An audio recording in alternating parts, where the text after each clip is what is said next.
രണ്ട് ആടുകളെ കൂട്ടിയിടിപ്പിച്ച് ഇടയ്ക്ക് നിന്നുകൊണ്ട് രക്തം കുടിക്കാൻ ശ്രമിക്കുന്ന ചെന്നായുടെ നിലപാടുമായി പരസ്പരം ഇറാനെയും അറബ് രാജ്യങ്ങളും തമ്മിലും ഇറാനെയും ഇസ്രായേലും തമ്മിലും കൂട്ടിയിടിപ്പിക്കാനാണ് അമേരിക്കയുടെ ശ്രമമെങ്കിൽ അത് തിരിച്ചറിയാൻ രണ്ടു പക്ഷവും തയ്യാറാവുകയും വേണം. ഏതെങ്കിലും വിടുവായിത്തരം ട്രംപിൻ്റെ ഭാഗത്തു നിന്നുണ്ടായാൽ, അല്ലെങ്കിൽ എന്തെങ്കിലും പ്രകോപനം ഇറാൻ്റെ ഭാഗത്തു നിന്നുണ്ടായി വീണ്ടും ആക്രമണം സംഭവിക്കുന്നില്ല എങ്കിൽ ഇപ്പോൾ ഡി എസ്കലേഷൻ മോഡിലേക്ക് തന്നെയാണ് ലോകം പ്രവേശിച്ചിരിക്കുന്നത്. ഡോക്ടർ മോഹൻ വർഗീസ്, ഈ ജിയോ പൊളിറ്റിക്കൽ കൺസിഡറേഷൻ മാറുകയാണ്, പശ്ചിമേഷ്യയിൽ അമേരിക്കൻ മിലിറ്ററി ഡിഫൻസ് ഇൻവോൾവ്മെന്റ് കുറഞ്ഞു വരും എന്നൊക്കെ താങ്കൾ കഴിഞ്ഞ എപ്പിസോഡിൽ സൂചിപ്പിച്ചു. ഈ ഓപ്പറേഷൻ എപ്പിക് ഫ്യൂരി അവസാനിപ്പിക്കുന്നതിനെ കുറിച്ച് നമ്മൾ ചർച്ച ചെയ്തപ്പോൾ. പക്ഷേ ഇറാൻ യുദ്ധം അവസാനിക്കുമെന്ന് പ്രതീക്ഷ നൽകുന്ന വാർത്തകൾ തുടരെ വരുമ്പോൾ തന്നെ താങ്കൾ നേരത്തെ സൂചിപ്പിച്ചതുപോലെ യുദ്ധം എപ്പോൾ അവസാനിപ്പിക്കണമെന്ന് ഞങ്ങൾ തീരുമാനിക്കുമെന്ന ഇറാന്റെ വാക്കുകളുണ്ടല്ലോ, അത് ഇപ്പോഴും അന്തരീക്ഷത്തിലുണ്ട്. ഭീഷണികൾ ഇരുഭാഗത്തു നിന്ന് ഇപ്പോഴും ചെറിയ രീതിയിൽ ഉയരുന്നുമുണ്ട്. ഇറാൻ കഴിഞ്ഞ ദിവസവും ഇന്ന് രാവിലെയും യുഎഇയിലേക്ക് ആക്രമണം നടത്തിയിട്ടുണ്ട്. അപ്പോൾ എല്ലാം കെട്ടടങ്ങുമെന്ന് ഇപ്പോഴും പ്രതീക്ഷിക്കാമോ? ഇറാന്റെ പക മനസ്സിലുണ്ടല്ലോ. തങ്ങളുടെ നേതാക്കളെ മുഴുവൻ ഇല്ലാതാക്കിയ ഒരു സാഹചര്യം കൂടി അമേരിക്കയ്ക്കെതിരെ വലിയൊരു വികാരം അവരുടെ മനസ്സിലുണ്ടാകും. അപ്പോൾ ഒരു തൽക്കാലം അടങ്ങിയിരിക്കുക എന്ന ഒരു അടവായിരിക്കുമോ ഇറാൻ ഇനി പയറ്റാൻ പോകുന്നത്? യുദ്ധത്തെക്കുറിച്ചൊരു സങ്കല്പമുണ്ട്. യുദ്ധം ജനിക്കുന്നത് പടനിലങ്ങളിലല്ല, മനുഷ്യ മനസ്സുകളിലാണ്. അത് ശരിയാണെങ്കിൽ യുദ്ധം എന്ന് പറയുന്നത് ട്രംപിനെ പോലെ അല്ലെങ്കിൽ ഇറാൻ നേതാക്കളെ പോലെ ഉള്ള ആളുകളുടെ മനസ്സിലെ രൂഢമൂലമായ ചില ചിന്തകൾ, ഒരുപക്ഷെ പാശ്ചാത്യ വിരുദ്ധത അല്ലെങ്കിൽ അമേരിക്ക വിരുദ്ധത, ഇസ്രയേലി വിരുദ്ധത, അതിൽ അധിഷ്ഠിതമായ ഒരു സൈനിക സന്നാഹം. അപ്പം ഡിഫൻസ് പാരഡൈംസ് തന്നെ ഇറാൻ സെറ്റ് ചെയ്തിരിക്കുന്നത് ചില പെർസെപ്ഷൻസിൻ്റെ അടിസ്ഥാനത്തിലാണ്. ഈ പെർസെപ്ഷൻസ്, ഈ ചിന്തകൾ ഒരുപക്ഷെ യാഥാർത്ഥ്യബോധത്തോടെയുള്ളതാണ്, ചിലതെല്ലാം വെറും സങ്കല്പങ്ങൾ മാത്രമാണ്. പക്ഷെ അതുകൊണ്ടാണ് സമാധാനം എന്നത് സംഭവിക്കണമെങ്കിൽ ഒരു കരാറിൽ എത്തിച്ചേർന്നത് കൊണ്ട് മാത്രം ആത്യന്തിക സമാധാനം ഉണ്ടാവില്ല. മനുഷ്യ മനസ്സിൽ നിന്നും സംഘർഷത്തിൻ്റെ കാർമേഘങ്ങൾ ഒഴിഞ്ഞു പോകണം. ഇറാൻ്റെ നേതൃത്വത്തിൻ്റെ മനസ്സിൽ ഇപ്പോൾ ചില ഫീലിങ്സ് ഉണ്ടാവും. അവരുടെ പരമോന്നത നേതാവിനെ കൊന്നുകളഞ്ഞില്ലേ, അവരുടെ ഉന്നത നേതാക്കളെ പലരെയും വകവരുത്തിയിട്ടില്ലേ, ആണവ ശാസ്ത്രജ്ഞന്മാരെ കൊന്നു തള്ളിയിട്ടില്ലേ, അവരുടെ IRGCയുടെ തലപ്പത്തുള്ള ഒരുപാട് പേരെ നിഷ്കാസനം ചെയ്തില്ലേ, അതിനുള്ള പ്രതികാരം, റിവെഞ്ച്, അതൊരു മനസ്സാണ്, അതൊരു ഇസ്ലാമിക രാജ്യങ്ങളുടെ പൊതുവെ മനസ്സാണ് റിവെഞ്ച്. അപ്പോൾ ഈ കണ്ണിന് കണ്ണ് പല്ലിന് പല്ല് എന്ന രീതിയിലുള്ള ഒരു റിവെഞ്ചിൻ്റെ ഒരു മനസ്സാണ് നേതൃത്വത്തിന് ഉള്ളത് എങ്കിൽ എന്നേ പറയുന്നുള്ളൂ, ഉള്ളത് എങ്കിൽ തൽക്കാലത്തേക്ക് കരാറിലൂടെ തന്ത്രപരമായ ഒരു പിന്മാറ്റം, അതിനുശേഷം തരം കിട്ടുമ്പോൾ തക്കം പാർത്തിരുന്ന് ഒരു ആക്രമണം, ഇതാവുമോ ഇറാൻ്റെ പ്ലാൻ? കാരണം ഇതൊരു യുദ്ധതന്ത്രമാണ്. 2 സ്റ്റെപ്പ് ഫോർവേഡ് 1 സ്റ്റെപ്പ് ബാക്ക്. അപ്പം ചിലപ്പോഴൊക്കെ കരാറിന് വിധേയപ്പെട്ട് വഴിപ്പെട്ട് തൽക്കാലത്തേക്ക് പിടിച്ചു നിൽക്കുക, എന്നിട്ട് ശക്തി സംഭരിച്ച് അമേരിക്കയ്ക്കും ഇസ്രായേലിനുമെതിരെ ആഞ്ഞടിക്കുക. അപ്പോൾ ആണവ സമ്പുഷ്ടീകരണം ഇപ്പോൾ നിർത്തിവെക്കുന്നു, അല്ലെങ്കിൽ കുറച്ചു കൊണ്ടുവരുന്നു, അല്ലെങ്കിൽ ഒരു കരാറിലൂടെ ലിമിറ്റ് ചെയ്യുന്നു, അതിനുശേഷം രഹസ്യമായി വലിയ ബിൽഡപ്പ് ഉണ്ടാക്കുക. ഇതൊക്കെ ഒരുപക്ഷെ ഇൻ ദ പൈപ്പ് ലൈൻ ഈ പദ്ധതികളൊക്കെ ഉണ്ടാവാം ഇറാനെ സംബന്ധിച്ചിടത്തോളം. അത് നമുക്ക് തള്ളിക്കളയാനാവില്ല. അതുകൊണ്ടാണ് പറയുന്നത് കരാർ ഒരു ഡയമെൻഷൻ മാത്രമാണ്. മറ്റൊന്ന് കോൺഫിഡൻസ് ബിൽഡിംഗ് മെഷേഴ്സ്, CBM എന്ന് പറയും. ഈ കോൺഫിഡൻസ് ബിൽഡിംഗ് മെഷേഴ്സ് എന്ന് പറഞ്ഞാൽ എന്താണ്? പ്രവർത്തനത്തിലൂടെ കാട്ടുക. ഇറാൻ്റെ ആസ്തികൾ തടഞ്ഞു വച്ചിരിക്കുന്നത് റിലീസ് ചെയ്യുക. ഇത് ഇറാൻ്റെ സമ്പത്തല്ലേ? ഇറാൻ്റെ സമ്പത്ത് പല വെസ്റ്റേൺ ബാങ്കുകളിൽ ഡോളറായി പല രീതിയിലും കരുതി വച്ചിരിക്കുന്നത്, അത് റിലീസ് ചെയ്യുക എന്നത് അത് മനുഷ്യത്വപരമല്ല, അത് ഓണസ്റ്റി എന്നാണ് പറയുക. അതിൻ്റെ പേര് ഇൻറ്റഗ്രിറ്റി, ഓണസ്റ്റി എന്നൊക്കെയല്ലേ. അത് കാട്ടുമ്പോൾ അതൊരു കോൺഫിഡൻസ് ബിൽഡിംഗ് മെഷറാണ്. അപ്പോൾ ഉപരോധം എന്ന് പറയുന്നത് തീർച്ചയായും വളരെയധികം ജനതയോടാണ്. ഉപരോധം ആരെയാണ് ബുദ്ധിമുട്ടിക്കുന്നത്? ഇറാൻ സൈന്യത്തെയാണോ? സൈന്യത്തിനാണ് എപ്പോഴും യുദ്ധത്തിലുള്ള രാജ്യത്തെ സൈന്യത്തിനാണ് കൂടുതൽ ആഹാരങ്ങൾ എത്തിച്ചു കൊടുക്കുന്നത്. എല്ലാ പണം മുഴുവൻ തന്നെ സൈനിക ഒരുക്കങ്ങൾക്കാണ്. അവിടെ സഫർ ചെയ്യുന്നത് 9 കോടി വരുന്ന ഇറാൻ്റെ പാവപ്പെട്ട സാധാരണ ജനമാണ്. അപ്പോൾ ആ ഒരു മനുഷ്യത്വപരമായ ഒരു സമീപനമല്ലേ ഉപരോധം പിൻവലിക്കുക. ഉപരോധത്തിലൂടെ ജനിക്കാതെ, ഇറാൻ സമ്പത്തുള്ള രാജ്യമാണ്, എണ്ണയുണ്ടല്ലോ, മറ്റ് സമ്പത്തുകൾ പലതിലും പരിമിതിയുണ്ട്, പക്ഷേ ക്രൂഡ് ഓയിൽ ഉള്ളിടത്തോളം കാലം അത് വിപണനം ചെയ്താൽ മതിയാകും. ഇവരാരും ഒന്നും സഹായിക്കേണ്ട, അമേരിക്കയോ യൂറോപ്യൻ യൂണിയനോ നഷ്ടപരിഹാരം ഒന്നും ഇറാന് കൊടുത്തില്ല എങ്കിലും, ചുങ്കം പിരിക്കാനുള്ള അനുവാദം കൊടുത്തില്ല എങ്കിലും, ഹോർമൂസിൻ്റെ നിയന്ത്രണം കൊടുത്തില്ല എങ്കിലും ഇറാൻ്റെ എണ്ണ അന്താരാഷ്ട്ര വിപണികളിൽ വിൽക്കാനും കുറേയേറെ എണ്ണ മറ്റു രാജ്യങ്ങൾ ഉണ്ടാക്കുന്നതിനേക്കാൾ ശതമാനക്കണക്കിൽ കൂടുതൽ എണ്ണ ഇറാൻ ഉൽപ്പാദിപ്പിക്കാനുള്ള അന്തരീക്ഷം ഉണ്ടാവുകയും ചെയ്താൽ തന്നെ ഇറാൻ ഏതാനും വർഷം കൊണ്ട് തിരിച്ചു വരാൻ കഴിയും. കാരണം സമ്പത്തില്ലാത്തൊരു രാജ്യമാണെങ്കിൽ പെട്ടു. പക്ഷേ ഇറാൻ അങ്ങനെയല്ല. അപ്പം അതൊക്കെയാണ് കോൺഫിഡൻസ് ബിൽഡിംഗ് മെഷേഴ്സ്. അപ്പോൾ ഇറാനിൽ മറ്റൊരു സമ്പത്തിൻ്റെ ഒരു ധാരാളിത്തത്തിൻ്റെ അല്ലെങ്കിൽ പോലും ഒരു സ്റ്റെബിലിറ്റി കാണും. അപ്പോൾ ജനമനസ്സുകൾ തന്നെ മാറ്റം വരുമല്ലോ. അപ്പോൾ അവരുടെ നേതാക്കളോട് തന്നെ അവർക്ക് പറയാനുള്ള അന്തരീക്ഷം ഉണ്ടാകുമല്ലോ. ആ നേതാക്കൾ തന്നെ വെറുതെ അമേരിക്ക വിരുദ്ധത ഇങ്ങനെ പാടി നടക്കേണ്ട കാര്യമില്ലല്ലോ. ഇസ്രായേൽ ഡെത്ത് ടു ഇസ്രായേൽ എന്തിനെ വെറുതെ വീണ്ടും വീണ്ടും പറയണം? ഇസ്രായേൽ എന്ന രാജ്യത്തിനോട് നിലനിൽക്കാൻ ആവണ്ടേ? ഇസ്രായേൽ എന്ന രാജ്യം നിരന്തരം ഇറാനെ ആക്രമിക്കുന്ന സാഹചര്യം ഒരുക്കണമെങ്കിൽ ഈ വാഗ്ധോരണെ അവസാനിപ്പിക്കണം. ആവശ്യമില്ലാതെ വലിയ വാക്കുകളിൽ വീൺവാക്കുകൾ വെറുതെ പറയാതിരിക്കുക.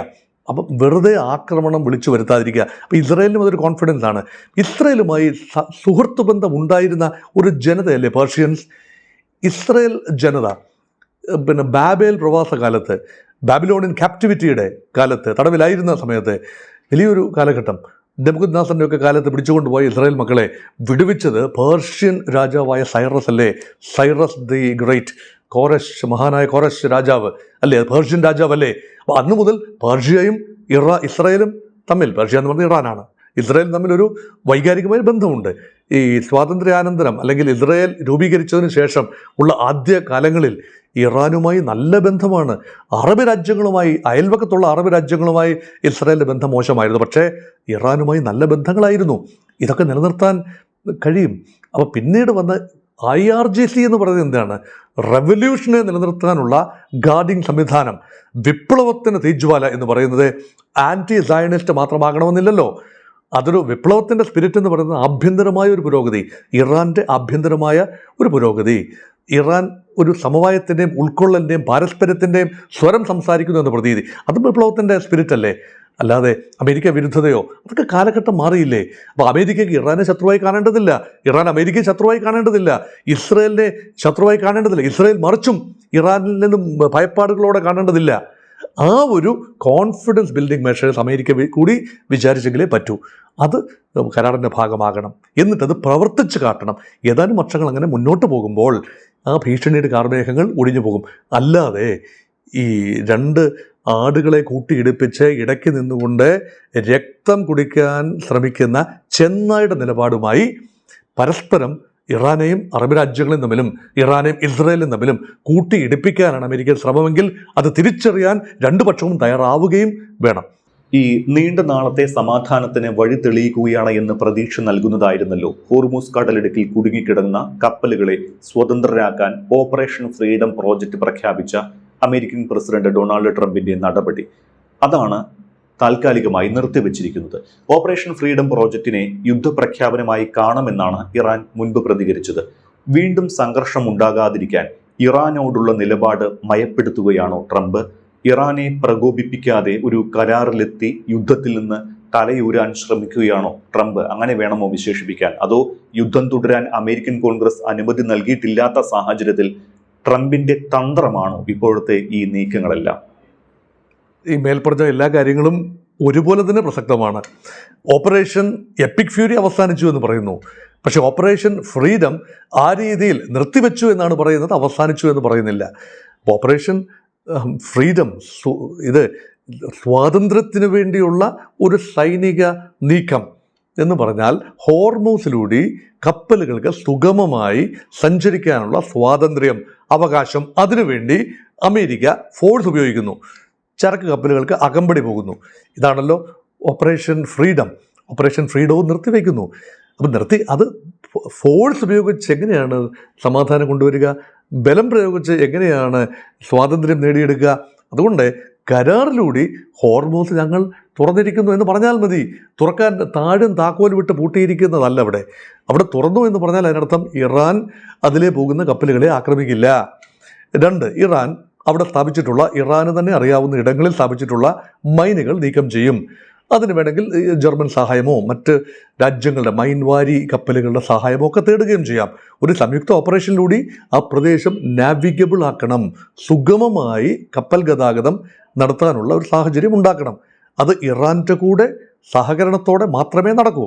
അതുകൊണ്ട് ട്രംപിരുന്ന് പ്രഖ്യാപിക്കുകയാണ് ഇന്നത് അവസാനിച്ചിരിക്കുന്നു എന്ന് പറഞ്ഞതുകൊണ്ട് കാര്യമില്ലല്ലോ, അത് പ്രവൃത്തിയിൽ കാണേണ്ടതുണ്ട്. അപ്പോൾ ഇറാനിൽ നിന്നൊരു പ്രഖ്യാപനം വരാൻ സാധ്യതയുണ്ട്.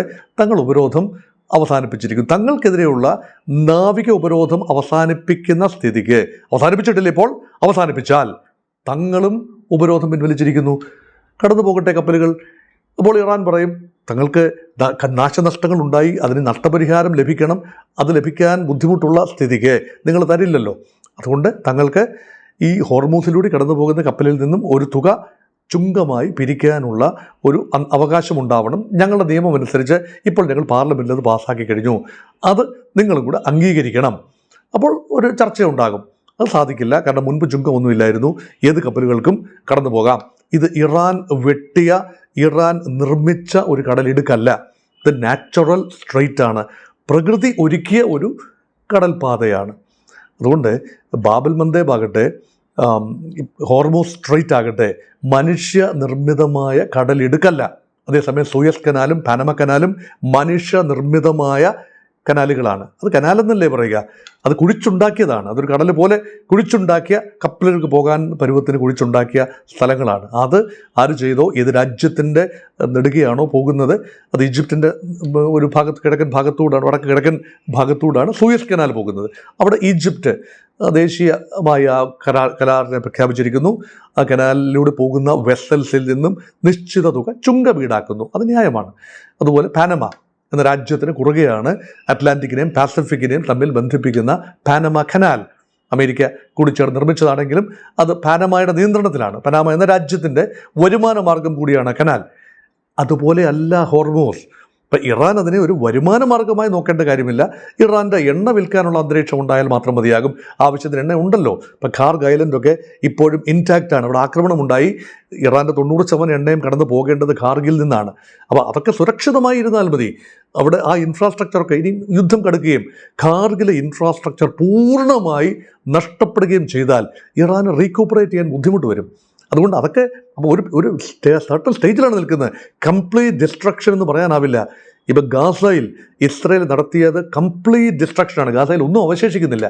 ഇറാനിൽ അങ്ങനെയല്ല. ഇറാൻ വലിയ രാജ്യമാണ്. ഗാസയുടെ 1000 ഇരട്ടി വലിപ്പമുള്ള വലിയ വിസ്തൃതമായ ഒരു പ്രദേശമല്ലേ ഇറാൻ എന്ന രാജ്യം.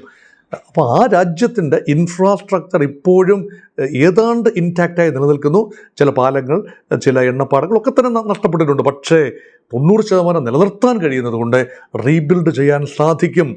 അവിടെയാണ് ഈ ഓപ്പറേഷൻ എപ്പിക് ഫ്യൂരി അവസാനിച്ചു, ഓപ്പറേഷൻ ഫ്രീഡം അവസാനിച്ചതായി ട്രംപ് പറയുന്നു.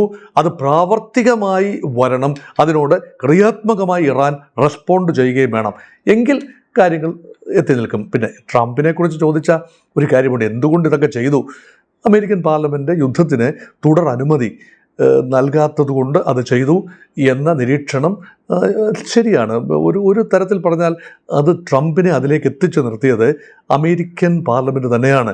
അമേരിക്കയെ തിരുത്താനാവും. ഞാൻ എപ്പോഴും പറയുന്നൊരു കാര്യമാണല്ലോ, അമേരിക്കയിൽ ചെക്സ് ആൻഡ് ബാലൻസ് സിസ്റ്റം ഉണ്ട്. അതായത് ലെജിസ്ലേച്ചർ, എക്സിക്യൂട്ടീവ്, ജുഡീഷ്യറി ഇവയൊക്കെ പരസ്പരം അങ്ങോട്ടും ഇങ്ങോട്ടും കണക്റ്റഡ് ആണ്. പക്ഷേ ഒന്നിനേക്കാൾ മേലെയുമല്ല കീഴെയുമല്ല. അതുകൊണ്ട് പ്രസിഡന്റ് എന്ന എക്സിക്യൂട്ടീവ് അതിശക്തമായി മുന്നോട്ട് പോയാൽ കോൺഗ്രസ് എന്ന ലെജിസ്ലേച്ചർ അതിനെ ചെക്ക് ചെയ്യും, ബാലൻസ് ചെയ്യും. അതാണ് ജുഡീഷ്യറി ചെയ്തില്ലേ. ട്രംപിൻ്റെ ആക്റ്റുകൾ, ട്രംപിൻ്റെ ടാരിഫ് പ്രഖ്യാപനങ്ങൾ എടുത്ത് തോട്ടിൽ കളഞ്ഞില്ലേ അമേരിക്കയുടെ കോടതി.